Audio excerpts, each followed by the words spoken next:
Hi, everyone, and Yeah, welcome to Dental Practice Management. And today I have with me Dr. Akshat Prasad. We were at Manipal together. Akshat went on to do his BDS from Manipal and did his cosmetic dentistry from NYU. He was also done his master's in hospital administration from Apollo University. Very much in touch with what is happening, especially with regulations around NABH and protocols around COVID. So, Akshat, first of all, thank you for taking time out. I know we've been trying to do this for a while, but finally we found the time today. And I know how difficult it is for all doctors, especially dentists, to take time out from their practice.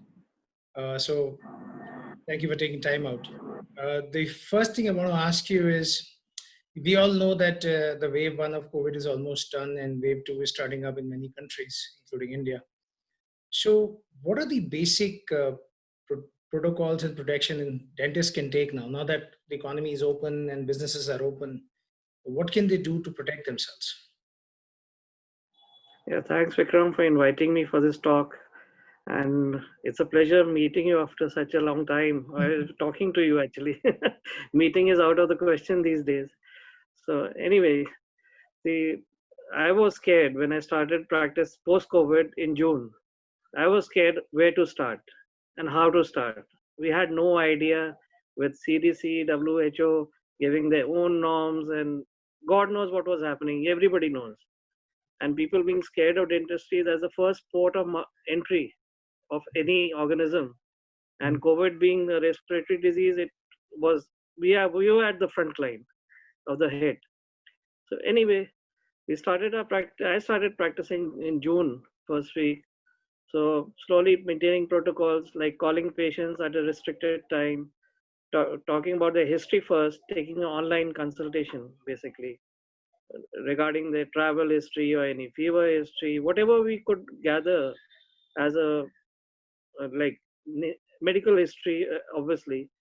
So after that, when the appointment was fixed, we never let anybody else enter the room, enter the dental chamber, or even the waiting area was totally cut off. Only the patient used to enter.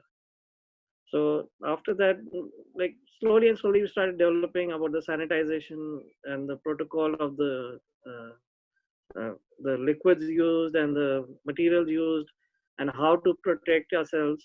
The PPE kits, which were actually not required, we needed a barrier between us and the patient, and making sure that we don't do unnecessary treatment. Only elective treatment was being done.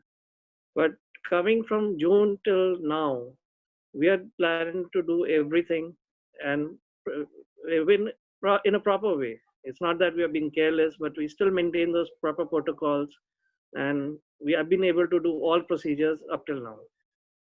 So that's been a change, and I've been healthy. Last week I got my COVID test just for the sake of getting it done. It Mhm. came out negative, so I think I was doing something right. So now I can be confident enough to tell people how to practice. And I am also a NABH dental assessor, but NABH also we closed down the inspections, but because of this COVID. But now again we are planning to start again with obviously changed protocols. So let's hope everything works out like that. But I would say in a practice right now, what we would need to do is maintain the same protocol as we started in June. There's no, because of the second wave coming and whatever happens, we don't know what's going to be the end result. Even if the vaccination comes, we don't know how effective it's going to be and how many people will get it and how many people will be actually uh, getting the benefit of the vaccine. It's just a hit and trial basis. So True. let's all be protected enough. And for dentistry, I would say, like, first schedule your appointments. If there is a very immediate need for treatment, please go ahead. You can even go for regular treatment now. But if there's an immediate need, please make sure you do get it done at this point of time. Don't delay it because we don't know the future. Every day things are changing.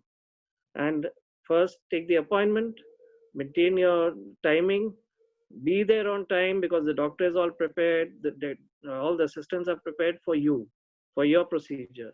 We make sure that all the kits which are being going to be used, for that particular treatment are already ready, and nothing else is lying anywhere around. We have cleaned out the operatory system. Earlier, there used to be a whole lot of things lying around in our on our desks and everything. So Correct. all the clutter is gone. Only the kit. If you're doing a filling, that also comes out like 2 tubes, whatever is required, that can be done. So that is how we maintain our protocol. And then sanitization is obviously using a mouth rinse, then the PPE kits, the barriers, masks, shields. The actual PPE kit which people are using in hospitals is actually not required. For dentists, we can use a OT gown with a plastic barrier and you can dispose it of. So that's come by practice. Earlier we were scared of using it, but now we are using the normal kits, the normal OT gowns and normal. Then obviously sanitization after that, cleaning the chair with this hypo and silver diamine this thing mix, and we spray it around. We just mop the whole area. Might be if you have a ventilated clinic, that is the best thing that can happen, because we don't want to use in a restricted area. If you're Sure. using it in a restricted area, you need to get the air cycles changed. You Hmm. might need a air purifier or air sterilizer, what people are making these days, to help you in that. Or might be even doing the airflow. So, okay, Okay. that's So, a that's a great point. Let me ask you a few more things, right? So, often, one of the challenges I'm seeing with a lot of the doctors is that patient history is missing, and obviously, patients right. tell you their complete history. Uh, so, what is your defense against that? How do you manage? Do you use the app, or do you use?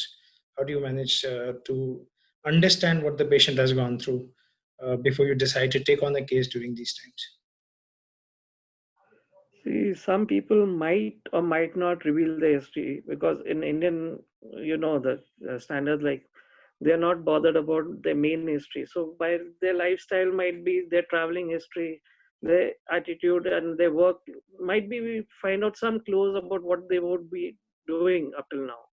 But after lockdown, we are definitely they're not traveling internationally. So, but now the local travel is so much that we have to take every patient as COVID positive.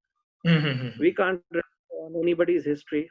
We have to take our own precautions. If we are saying going to save us, then only we're going to save the patient. So taking every patient as COVID positive, we've maintained the same protocol for everybody. So there's no compromise on that. At least in my workplace. Excellent. Any last piece of advice you would want to give to dentists, especially those who are new to their practice, starting out, or have just started and they've been hit by COVID? Mhm. You've practiced for Uh, about 19 years now. So what can you tell them in general? And obviously, there's life beyond COVID, but what is the piece I of know. advice you want to leave them with? See, for the new budding dentists, I would say don't give up. I know it's disheartening what you started.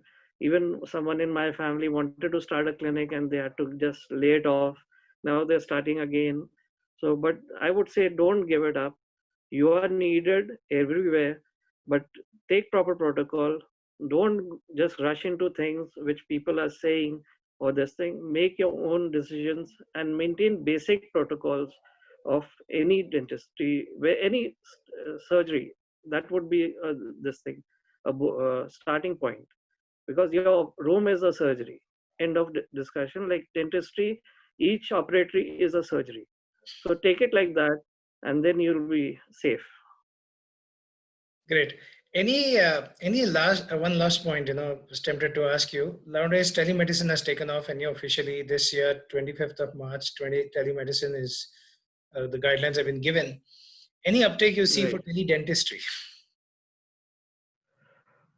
See, again, I was also wanting to build an app about at least getting the patient know what is happening with his condition.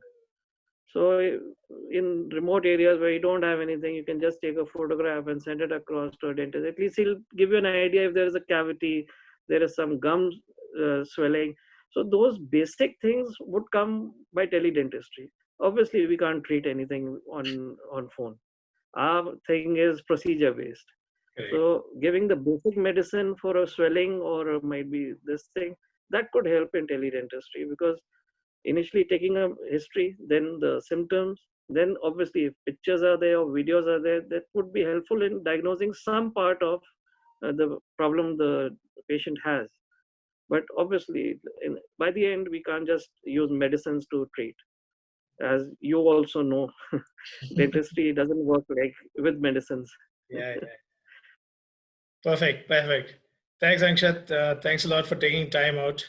This is great, and hopefully, some of the feedback, some of your experiences will be helpful for our colleagues who are still, unsure of where they land as COVID continues to play havoc. But also to a lot of the newer dentists who just started out and have been hit by COVID. This gives them hope and maybe a sense of what they need to do. So thanks a lot. Have a great day ahead, and thank you once again for taking time. Take care. Take care. Bye. Bye bye.